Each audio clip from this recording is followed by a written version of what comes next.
Hola, ¿qué tal? Mi nombre es Adán Echeverría y quiero compartir contigo otra lectura de cuentos, en estos cuentos que pues estamos reuniendo como cuentos de la literatura universal, grandes cuentos de la literatura universal. Eh, Nos va a tocar en esta ocasión escuchar la obra de María Luisa Puga con un cuento que se titula Las posibilidades del odio. Es un, Suena muy bien el título. Vamos a ver el texto. Si ya lo conociste, déjame por ahí en comentarios qué te ha parecido. Y si no lo conoces, pues házmelo saber. Esta es la colección que estamos leyendo, los mejores cuentos mexicanos de Gustavo Sainz. Las posibilidades del odio. María Luisa Puga. El viento apenas si levantaba el polvo. Este se quedaba más bien en los zapatos, se pegaba a la ropa, al pelo apretado y negro. Se adhería a las manos y caras sudorosas. Se desparramaba contra los cristales de los coches. Y el viento, por su parte, se alejaba, pero luego volvía a arremeter con convicción, sin rabia, pero desordenadamente, como si de intento se inclinara por soplar por debajo y levantar faldas y molestar y sorprender sin otro objeto que la rebelión. El resto de la tarde crecía resignado, un sol de cierre de oficinas, una multitud apresurada, un sentimiento general de encono a causa de ese viento obstinado. Había sonrisas que no desfallecían, sin embargo. Al fin y al cabo, se salía del trabajo. Comenzaba la vida un rato. Con todo y viento, no había por qué suponer que el encuentro anhelado se produciría. Y había gente que caminaba con paso ligero, mirando hacia adelante, sonriendo de antemano, recordando mil frases, gestos, manos, tonos de voz y un ruido en torno que más bien parecía un arrullo. Venía todo de ese mismo mundo que ahora atravesaba sin ver, haciendo de lado con firmeza. Nada detendría esas sonrisas y mucho menos un golpe de viento seco. Caras y tiendas iban quedando atrás, como en un sueño. El cielo sería siempre azul, las esquinas inolvidables. Mamánigna Street, Wavera Street, Caude Street, Kenyatta Avenue. Los zapatos los recorrían sabios. A veces en el borde de una acera se balanceaban en el filo, lo golpeaban distraídos y luego renovaban su marcha diestros, sorteando obstáculos, basura y piernas de mendigos. Otras sonrisas, más que contentas, parecían satisfechas, y a diferencia de las primeras, parecían tener que ver con todo lo que se topaban. Ante los escaparetes se abstraían, se ensanchaban al cruzarse con gente. Eran curiosamente solitarias, y como para adentro, pero eran amplias, con algo de risotada. La cara del mendigo, en cambio, era inexpresiva. No extendía la mano, sino que la dejaba sobre su regazo, con la palma hacia arriba, una palma intensamente rosada, o sea, así, la palma hacia arriba, una palma intensamente rosada, salvo muy cerca de la muñeca. Ahí se endurecía y amarillaba callosamente. La pierna estirada terminaba en un zapato enrollado en andrajos. Junto al hueco de la otra, que llegaba hasta un poco más arriba de la rodilla, había una muleta. El pelo del mendigo tenía un color negro opaco polvoso, como su ropa también en realidad. Andrajos sobre andrajos, capas de polvo y tierra. Y estaba ahí sentado en la acera junto a la joyería que queda al lado de New Stanley Hotel, y no alzaba los ojos. Cuando recibía una moneda, hacía una imperceptible inclinación de cabeza. El mendigo no venía de ninguna parte. Podría decirse que se había forjado ahí, o en las calles adyacentes, en los callejones oscuros, en su gradual aproximarse hacia la luz de los hoteles, conquistando territorio. Sucedía que la policía lo echara. El mendigo no se inmutaba. Se dejaba, cojeando con su mujeleta, daba una vuelta a toda la acera Echaba un vistazo a un callejón en caso de que hubiera más cartones o plástico, a veces una espuma, pero este no valía mucho la pena. Había que defenderlo tanto de los demás que convenía más dejarlo en la basura. Pero los cartones sí. Estos abundaban y eran más o menos accesibles a todos. Los metía detrás de unos barrotes polvosos que protegían la ventana de un sótano. Se mojaban apenas ahí. Por la noche, él dormía en ese callejón, junto a los barrotes, aunque había que estar pendiente siempre, sobre todo de los borrachos. Luego volvía a su sitio junto al Newfoundland y se sentaba tranquilo. El niño nunca lo había visto ponerse de pie, pero un día había sucedido que en el momento de pasar con su madre, como todas las tardes, el mendigo se estaba sentado. Dejó caer la muleta, la que no soltaba ni un solo momento ni para dormir, y con la espalda apoyada en el muro, se fue deslizando lentamente hasta quedar idéntico a todos los días. El niño había quedado profundamente impresionado. Su madre lo llevaba de la mano. Lo que no puede decirse es que el mendigo tuviera amigos. Tenía compañeros, conocidos, otros mendigos, pero hablaban muy poco entre ellos, a señas casi siempre. Por la noche, en el callejón, cuando cada cual en su sitio mordisqueaba furtivamente lo que hubiera podido conseguir de comer. A veces, si se producía algún accidente, un borracho que entrara a mear en el callejón, gritos, un policía de mal humor, se colocaban juntos, solidarios, oscuros y hoscos. Pero si uno de ellos era arrastrado por el policía, los demás se apartaban, se volvían a su rincón, se encogían en la sombra, no hablaban casi nunca, aguantaban las patadas de los borrachos sin quejarse. Eran 4. Lo que había que evitar era que vinieran a vomitar ahí. Y había que evitar también el escándalo para que no viniera la policía. Eso lo sabían todos. Se aprende rápido esas cosas. Pero el tiempo no existía para el mendigo. ¿Para qué iba a existir si ni siquiera era una espera por la muerte? No había tiempo para esperar por la muerte. Había que existir en el momento preciso. El minuto preciso lo era todo. Nadie lo diría, viendo al mendigo día tras día en la misma posición, con la mano siempre en el regazo, excepto cuando se rascaba, con la otra así a la muleta. Día tras día, como si estuviera pintado ahí, se dijo una vez el niño al pasar junto a él. Su madre lo llevaba de la mano. Nadie lo diría, pero era así, minuto a minuto. Para el mendigo no había más temprano o más tarde.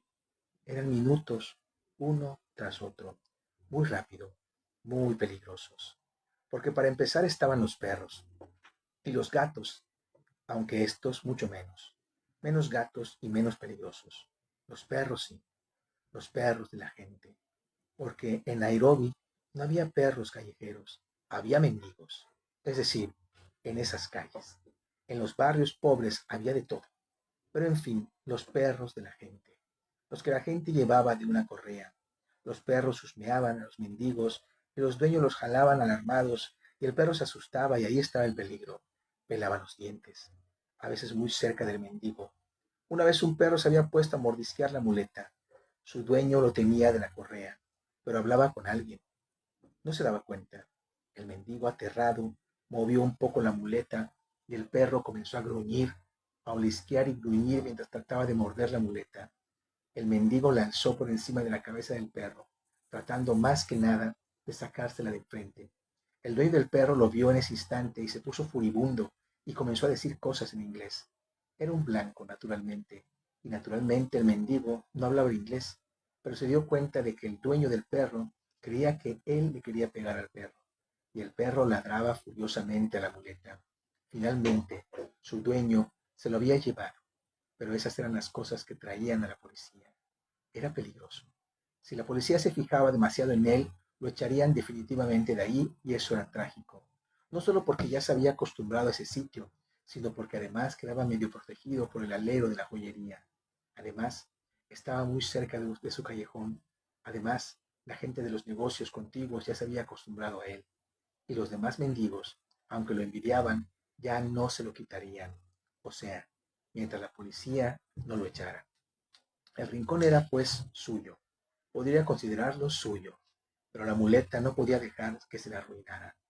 No, volver a arrastrarse con las manos otra vez, no. Preferiría tenderse en la acera y dejarse morir pisotear, patear, cualquier cosa menos tener que arrastrarse otra vez, porque además ya había perdido la costumbre. Hacía 2 años que, gracias a la muleta, no tenía que arrastrarse. ¿Y cómo era que se ponía? Había que arrodillarse con la pierna buena y echar el cuerpo para adelante, apoyándose con las manos. El muñón entonces alcanzaba el suelo y podía avanzar el cuerpo y apoyarse otra vez en la rodilla buena. Solo recordándolo le hacía sentir los callos que se le habían formado en las manos. Y al principio, sobre todo, cuando lo habían dejado en la puerta del hospital, porque, aunque cuando le echaron del hospital la pierna ya había cicatrizado, ni soñar con apoyarse en ella.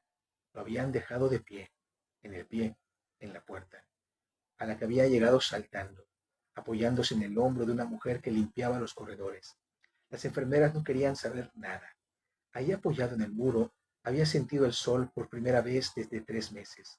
Sí, le habían dicho que volviera la semana próxima para que le dieran una muleta, y no sabía por qué, pero le parecía lógico que afuera lo estarían esperando para llevarlo de vuelta a la cárcel.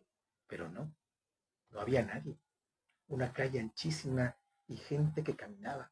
Caminaban todos en una dirección y en otra. Seguramente la parada del autobús quedaba lejos y había sentido un pánico enorme, un pánico mucho más grande y angustioso que todo el miedo que sintió cuando andaba en el bosque con los demás, un pánico de soledad. Es distinto tener miedo con otros, pero de pie, en el pie, ante esa ciudad que no conocía, quiso volver a meterse al hospital, pedir que lo llevaran a la cárcel otra vez, que alguien le dijera qué hacer, pero no lo hizo. En el hospital le habían dicho claramente que se fuera ya, que había muchos otros enfermos. En la cárcel, la pierna que ya no tenía le había hecho aullar de dolor. Los compañeros de celda se habían quejado del olor de sus gritos. Había venido un guardia enfurecido que primero le había dado de patadas, pero finalmente había avisado a sus jefes para que lo trajeran al hospital. En el hospital lo habían dormido y al despertar ya no tenía pierna. Al principio no le había importado. Lo tenían en una cama. Había otras camas con enfermos.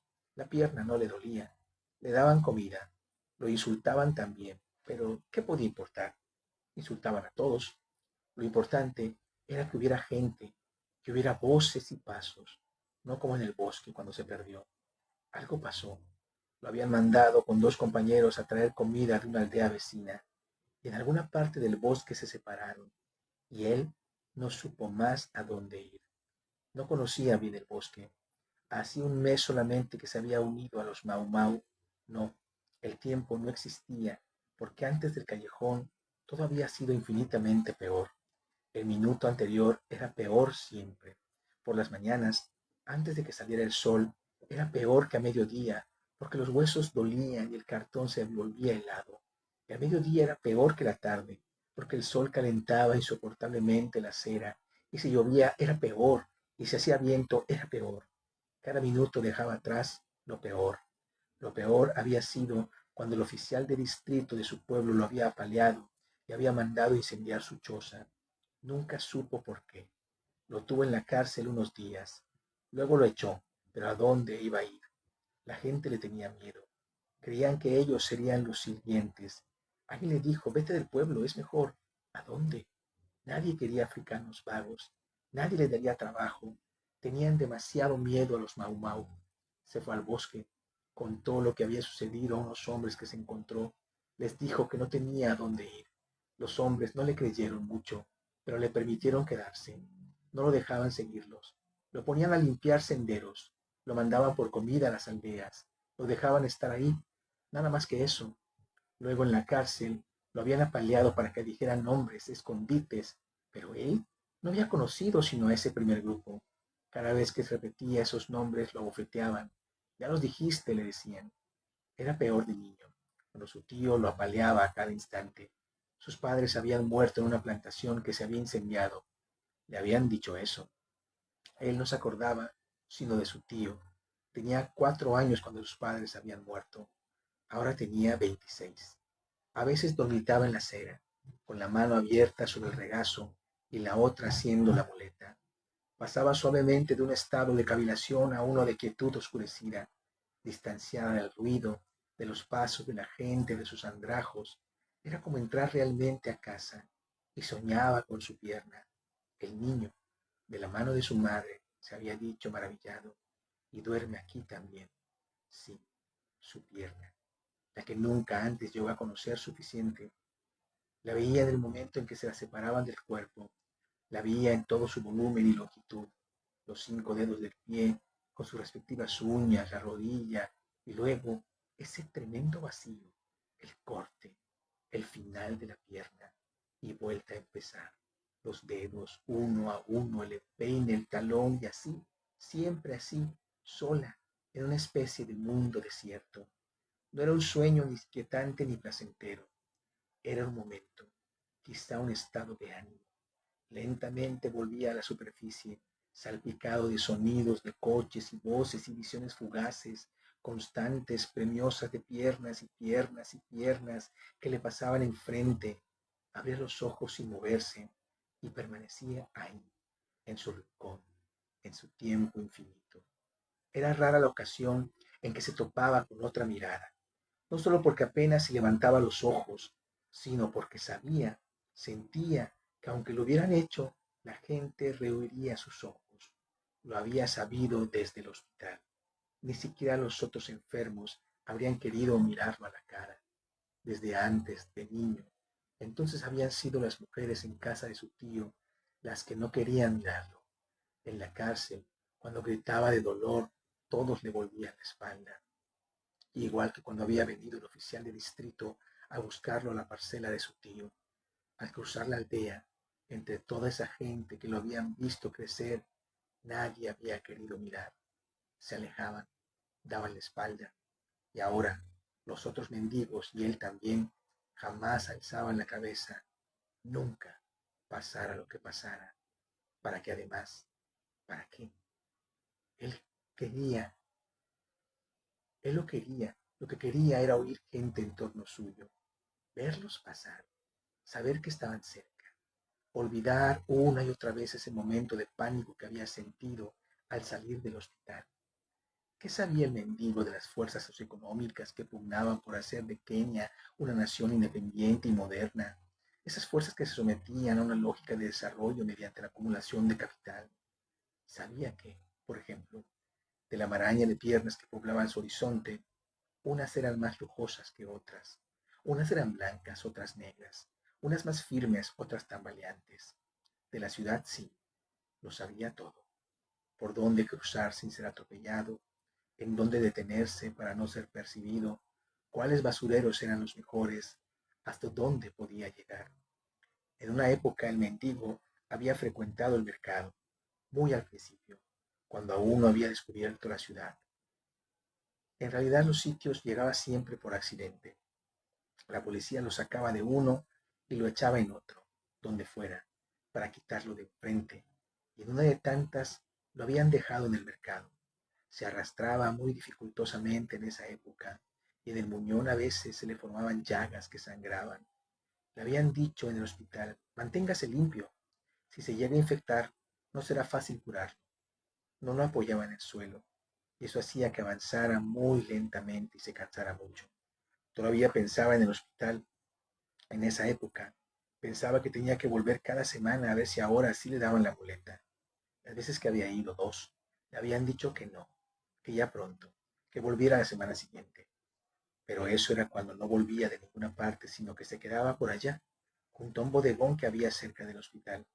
Ahí trabajaban unos hombres y el primer día, al verlo llegar saltando como un grillo y después oírlo derrumbarse en un rincón, se habían medio apropiado de él y le habían dado un poco de bugalí. Irónicamente, ese había sido precisamente el único día que el mendigo no sentía hambre, puesto que en el hospital esa mañana lo habían alimentado. Luego los hombres lo habían ignorado, como si no estuviera ahí. Un tiempo se quedó allá el mendigo, en un rincón. Cuando los trabajadores se iban, él se arrastraba hasta donde habían comido y por lo general encontraba algo, un pedazo de mazorca, pan, una naranja medio apachurrada. ¿Lo dejaban a propósito? No sabía. Cuando volvían por la mañana y lo miraban, él se quedaba quieto oyéndolos hablar y trabajar, entrar y salir, moverse. Cerraba los ojos para retener sus voces todo el tiempo posible. Cuando se iban los abría y miraba al cielo hasta que el sol desaparecía por completo. Pensaba en el hospital, en la muleta que le iban a dar, en que podía ponerse de pie otra vez. Recordaba el balazo que lo había herido en el bosque. No le había dolido. Era lo que no podía entender. Primero el sonido del balazo extrañamente lejano y casi simultáneamente. Una como patada un poco más arriba de la rodilla. Había seguido corriendo, siguiendo el sendero como si supiera dónde se dirigía, dejando atrás árboles y matorrales, piedras, sonidos. Él corría y corría con más fuerza. Creía haber corrido durante horas y sin embargo, cuando se detenía para escuchar los sonidos, seguían ahí, detrás de él, muy cerca. Creía estar cruzando el bosque y estar a punto de salir del otro lado. No sabía dónde. No sabía qué le harían cuando lo encontraran. ¿Quién lo encontraría? Sabía sí que lo iban a encontrar. Luego se había caído.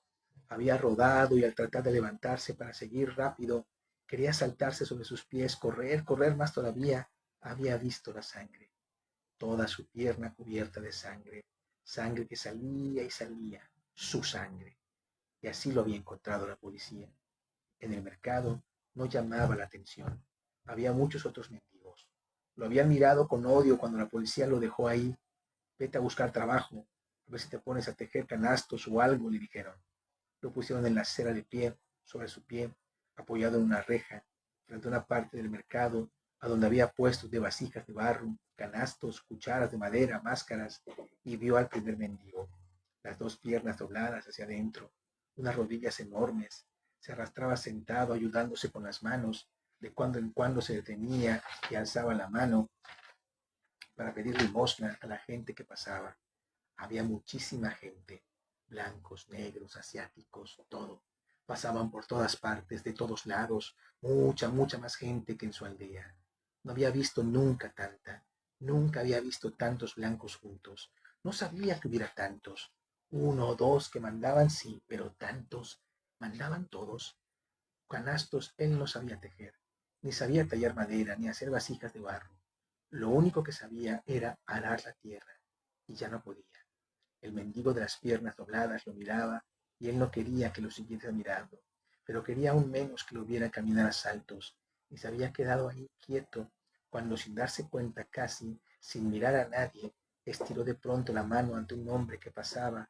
El mendigo de las piernas dobladas, más que verlo, lo sintió, escupió furiosamente. El hombre le dio una moneda y él, entonces, se dejó deslizar hasta el suelo, con la espalda apoyada en la reja. El mendigo se alejó arrastrándose. A él no le importó. Ahora tenía hambre, con la moneda podía comprar pan, pero no quería moverse todavía. Dejó la mano sobre el regazo, con la palma abierta. Era obvio que el mercado era el mejor sitio, pero peligroso. En el momento en que una mujer le ponía unos plátanos al lado, se apareció el mendigo de las piernas dobladas con dos mendigos más, un cojo con muleta y un ciego que se apoyaba en el cojo. Se acercaron con lentitud, disimuladamente, hasta rodearlo. El de las piernas dobladas se acercó la mano y en cosa de segundos ya lo había pellizcado violentamente. El cojo entonces apoyó la muleta en su pierna buena. No presionó, simplemente la colocó ahí y en su agil le dijo, te vas.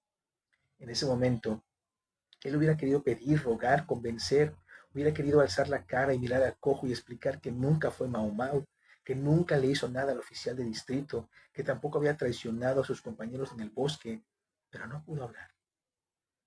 Como un relámpago asió la muleta y la empujó con fuerza para arriba. El cojo casi cae sobre él y detrás el ciego, pero él, encogiendo la pierna buena, lo empujó para atrás y virando sobre su cadera, alcanzó a darle un rodillazo en de las piernas dobladas. Fue rapidísimo y nadie tuvo tiempo ni de gritar. Ninguno quería llamar la atención. Además, se fueron y él pasó varios meses en el mercado, circulando solo por la parte abierta. Por la noche cerraban la reja, pero siempre dejaban cartones y plásticos por ahí, y fue aprendiendo a ser mendigo. Pero de eso hacía 4 años, se dijo acariciando su muleta. Ahora ya conocía todo. Conocía los pasos de la gente, sabía cuándo irse, se sentía dueño de la ciudad. No tenía nada sino una cosa, meterse en líos con la policía, enfurecer a los policías, cualquier cosa menos eso, porque los policías conocían el peor castigo, sacar a los mendigos de la ciudad y dejarlos en las afueras. por donde no pasaran autobuses ni hubiera poblados cerca. Tomaba semanas volver. Muchos morían así. Era lo que buscaba la policía, claro. A él le había sucedido una vez y se había jurado que jamás, jamás le volvería a ocurrir. Esa vez había sido la segunda ocasión en que el mendigo había llorado. Rabia, impotencia, tristeza, miedo, todo a un tiempo, solo en un camino desierto. Nunca, nunca le ocurriría otra vez. Los pasos de las mujeres eran cansados casi siempre, aun tratándose de zapatos elegantes, como si de antemano supieran todo lo que tendrían que caminar. Pero no era el mismo cansancio que el del paso de los que buscan trabajo. Esos se arrastraban hacia la muerte, ya ni siquiera trataban de entretenerse. Pasaban lentos, gastados, obedientes. Durante mucho tiempo los pasos blancos lo habían fascinado. Ya no. Ahora conocía todo demasiado bien, pero antes sí. Había ocupado toda su atención. Son tan distintos de los otros, se decía. Mucho antes de verlos, sabía que venían, inconfundibles. Y es, ¿y qué era lo que tenían de distinto? Primero, había creído que era la calidad de los zapatos, pero no. Jamás confundió un par de zapatos elegantes de un negro con los de un blanco. No, no era eso. Luego creyó que la diferencia residía en las rodillas, la manera de flexionar la rodilla para lanzar la pierna hacia adelante, pero no. En fin, había que admitir que durante una época él había prestado particular atención al funcionamiento de las rodillas y tendía a explicarse todo por ahí. Y no, no en el caso de los zapatos de blancos, no, no era eso. Era más bien una especie de... era un ritmo, no demasiado rápido, y lento menos. Un ritmo exacto, como si desde niños ya hubieran sabido todo lo que podían saber después. Era más o menos, sí, eso. Para él era claro, sobre todo si comparaba a los niños mismos, negros y blancos. Había uno negro que pasaba a diario, a la misma hora, de la mano de su madre. Los niños negros caminaban como si tuvieran miedo de quemarse, pisaban el suelo con cuidado, un poco como los viejos, como todos los viejos de cualquier color, con desconfianza y curiosidad, como sin saber dónde terminaba el suelo y comenzaban ellos, como si temiera que al próximo paso se les fuera a venir pegado un trozo de pavimento y sin embargo era como si a ratos se olvidaran de todas esas precauciones de sus pies, del suelo, como si quedaran por allá arriba, en los ojos, y entonces se tropezaban o se les torcían los tobillos. Los zapatos adquirían un aire de abandono, parecía que fueran arrastrados por sus dueños, como si se quedaran atrás. Los niños blancos eran mucho más firmes, jugaban al caminar, pero sin dejar de ser muy enteros. El pavimento, por ejemplo, bajo los zapatos de los blancos, se convertía en una cosa que debía ser pisada, que servía para eso y nada más. Sintiendo estas cosas, el mendigo había comprendido por qué no podía nunca confundir los zapatos de un negro con los zapatos de un blanco. También había sabido explicarse por qué. Durante tanto tiempo se había sentido incómodo al ver pasar zapatos de blanco junto a él.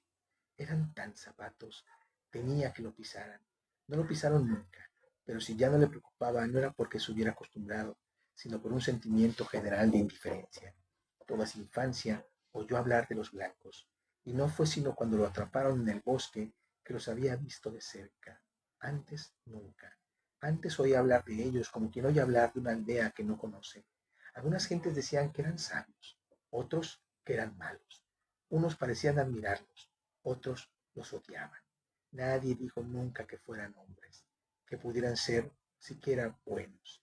Pero él poco a poco se fue acostumbrando a la idea de que había blancos y que mataban. Por eso, cuando oyó hablar de los Mau Mau la primera vez, le pareció normal que la gente se mostrara asustada. Los Mau Mau mataban a los blancos y a los negros que obedecían al blanco. A él no le había parecido ni bien ni mal, sino normal. Si los blancos mandaban sin ser africanos, si castigaban y pegaban y maltrataban a los africanos, si les quitaban sus tierras y les quemaban sus casas, era normal que los mataran. Y también a los negros que los ayudaban. No había sentido ni curiosidad ni miedo. Él no había visto nunca a los blancos y no quería matarlos, pero por lo mismo tampoco lo asustaban. No había sentido ni curiosidad ni miedo. Él no había visto nunca a los blancos y no quería matarlos, pero por lo mismo tampoco lo asustaban. Solo cuando vino el oficial de distrito a sacarlo de su choza y llevarlo a la cárcel de donde le pegaron porque creían que él ayudaba a los Mau Mau. El blanco solo daba las órdenes, pero sobre todo cuando vio que el oficial de distrito, un negro como todos, los obedecía como si fuera él quien las había pensado, comenzó a entender lo que significaba el miedo. Había sido como un sueño. Todas esas historias que habían oído en la aldea, en la tienda del asiático, historias de gente a la que habían echado de su tierra porque los blancos llegaron del mar y se quedaron a vivir aquí. No son de aquí, decía la gente siempre. Historias de gente a la que obligaban a trabajar para ellos, de gente que los servía, y en la aldea se murmuraba que su tío era uno de ellos, uno de los que se habían vendido, mientras que sus padres no. Sus padres decían, sin atreverse a decirlo a él, que era de las víctimas. Todo eso que en el pasado había escuchado, miedo, todo eso que en el pasado había escuchado, medio incrédulo, como si no le hablaran a él, se volvía real al sentir los huesos molidos. Y quizá le hubieran dicho que mientras todo eso sucedía, el pavimento ya estaba acá. Seguro ya había mendigos, ya había zapatos que pasaban. Y en estos años en la ciudad, él había aprendido mucho, solo que no tenía a quien decirlo. Ni hubiera sabido cómo decirlo. Además suponía que los demás mendigos sabían tanto como él, que seguramente los zapatos también sabían, porque si no, ¿por qué pasaban a diario pisando fuerte como si todo fuera normal? Había aprendido mucho, pero a lo mejor era que él solo, era el único que antes no había sabido. En todo caso, ya casi no se acordaba de cómo era no saber. A veces creía que toda su vida había sido mendigo, que siempre había estado ahí, con la mano vuelta hacia arriba, con esa indiferencia al miedo. Y eso era lo que el niño se decía casi asustado. Nació ahí, ahí. ¿Y qué comía? Y de la mano de su madre pasaba sin mirarlo, azorado un poco, a comer. Curiosamente, ese era uno de los problemas menos graves del mendigo. Al final del día siempre tenía suficientes monedas para un pedazo de pan, una salchicha a veces, una fruta, y en el callejón los cocineros del hotel les dejaban una bolsa con restos de comida. Era un acuerdo tácito entre los cuatro mendigos del callejón que esa bolsa sería dividida en cuatro partes. El problema se presentaba si venía un quinto, de esos que deambulaban buscando lío. Una vez uno de esos había encontrado la bolsa y la había tomado justo en el momento en que él llegaba. Le dijo que esa bolsa era de ellos, de él y de sus compañeros, que se la devolviera. El mendigo intruso apenas si lo miró. Ya comía de la bolsa grandes manotadas. Y llegaron otros dos de los cuatro que dormían ahí. Se dieron cuenta de inmediato. El mendigo intruso se atragantaba.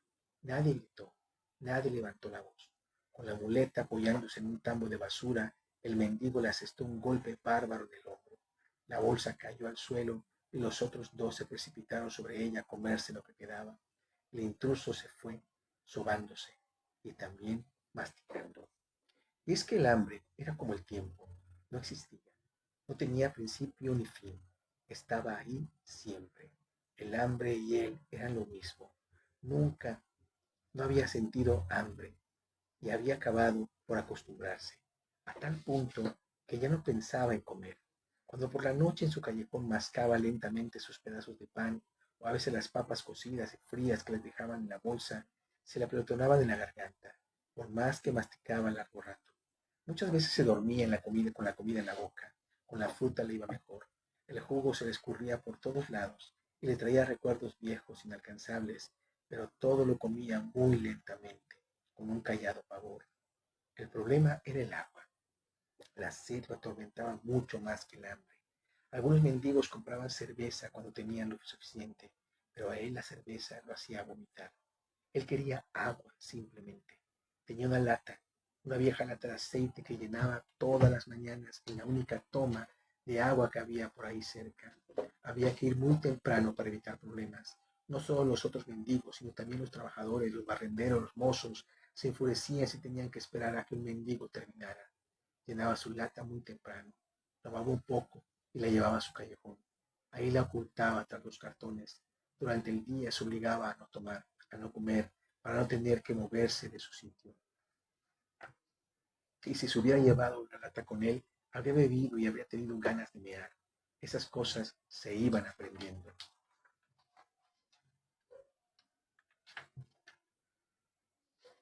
De todas formas, era tan grande la diferencia entre su vida de ahora y su vida de antes, cuando se movía mucho más, no estaba tan asentado como ahora, que no podía menos que amar su rutina actual. Cuando no tenía la muleta, todo lo tomaba 4 veces más tiempo. Si encontraba un sitio en donde guarecerse, no podía defenderlo. Muchas veces tuvo que pasarse gran parte de la noche despierto, vigilando. Cierto, sin la muleta, la gente se mostraba más compasiva. Incluso los policías le decían, quédate ahí, pero no molestes. Y se dormía sintiendo que lo protegían, pero nunca sabía. A veces amanecían de mal humor, lo sacudía. Muévete, le decían. Circula. Bueno, todo eso se había acabado. De la zona del mercado había salido para no volver. No volvería jamás a ninguna parte que hubiera dejado. No iba a recorrer de regreso esas calles que había ido conquistando con tanta dificultad. Bien, esto fue María Luisa Puga. Espero que te haya parecido interesante. Cualquier comentario, si puedes dejármelo para poder seguir compartiéndote algunas otras lecturas más adelante. Buen fin de semana.